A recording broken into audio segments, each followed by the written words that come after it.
শুধুমাত্র যীশু খ্রিস্টকে একমাত্র মুক্তিদাতা হিসেবে বিশ্বাস করেই মানুষ পরিত্রাণ পায়।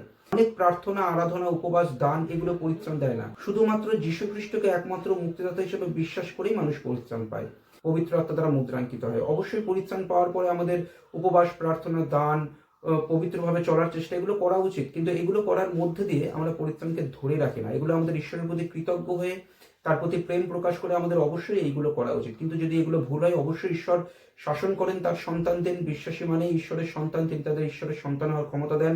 সেই শাসন ক্লেশদায়ক হতে পারে, পুরস্কার কম দেন স্বর্গে, কিন্তু যে প্রকৃতরূপে এটা বিশ্বাস করেছে যে যীশু খ্রিস্ট একমাত্র মুক্তিদাতা, তার অনুগ্রহ যথেষ্ট, আমি স্বর্গে উপস্থিত হবই, এটা নিশ্চিত, তাহলে সেই ব্যক্তিকে ঈশ্বর কখনোই নরকে দেন না। সেই যীশু খ্রিস্টের অনুগ্রহকে পুরোপুরি বুঝেছে, সে যীশু খ্রিস্টের অনুগ্রহের উপর নির্ভর করেছে যে আমার পরিত্রাণ পাওয়া এবং থেকে যাওয়া এবং স্বর্গে যাওয়া এটা শুধুমাত্র অনুগ্রহের কারণে। আমি কোনো কিছু করে পরিত্রাণ পেয়েছি, ধরে রেখে দিয়েছি, অর্থাৎ আমার কৃতিত্ব, এমন না। যীশু খ্রিস্টের কৃতিত্ব, তিনি দেন, তিনি ধরে রাখেন, তিনি বিশ্বাসীকে অবশ্যই স্বর্গে নেন, পরিত্রাণ কেউ হারায় না। এই যে বিশ্বাসটা যে করে, সেই প্রভু যিশুর অনুগ্রহের উপর পুরোপুরি নির্ভর করেছে, সেই ব্যক্তি প্রকৃতির উপর নিজেকে অস্বীকার করেছে, যীশু খ্রিস্টের ক্রুশীয় মৃত্যুটাকে সে পুরোপুরি গ্রহণ করেছে, সেই ব্যক্তি পরিত্রাণ পেয়েছে। যেটা প্রভু যিশু বলেছেন, যে যে বিশ্বাস করে সে অনন্ত জীবন পায়, তাকে কখনো বিচারে অর্থাৎ নরকের বিচারে আনাই হয় না। সে মৃত্যু পার করে জীবনে প্রবেশ করে গেছে, অর্থাৎ সে নরকে যাবে না। প্রভু যিশু স্পষ্ট করে বলেছেন, অন্য জায়গাতেও বলেছেন যে যে আমার কাছে আসে তাকে আমি কোনো মতে বাইরে ফেলে দেবো না, অর্থাৎ নরকে তিনি দেবেন না।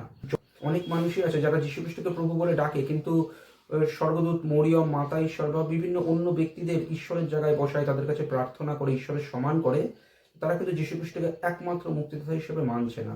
অনেকে যীশু খ্রিস্টকে প্রভু বলে ডাকে, কিন্তু তার অনুগ্রহের কারণে আমি স্বর্গে যাবো এটা নিশ্চিত, এটা তারা মানছে না। যেটা প্রভু যিশু বলেছেন যে তাকে নরকের বিচারে আনা হয় না, এই বিষয়টা মানছে না। অনেকে মনে করে পরিত্রাণ হারিয়ে যেতে পারে, পরিত্রাণ নিজের ক্ষমতায় আমরা ধরে রাখি, অর্থাৎ নিজেকে কৃতিত্ব দেওয়া, যে আমি ধরে রাখি।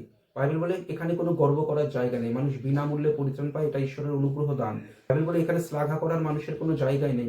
পরিত্রাণ পাওয়ার দিনও শ্লাঘা করতে পারবে না, তারপরের দিনও না, কোনোদিন না, স্বর্গে গিয়েও না।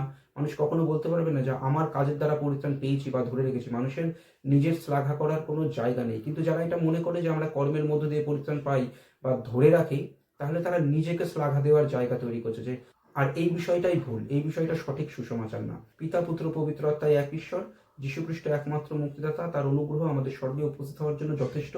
যে বিশ্বাস করে সে পরিত্রাণ পায়, সে নিশ্চিতভাবে ঈশ্বরের কাছে উপস্থিত হবে। ঈশ্বর পরিত্রাণ দেন, ঈশ্বর ধরে রাখেন, এইটি হচ্ছে সঠিক সুসমাচার। অর্থাৎ এই বিষয়টা যেন আমরা বিশ্বাস করি।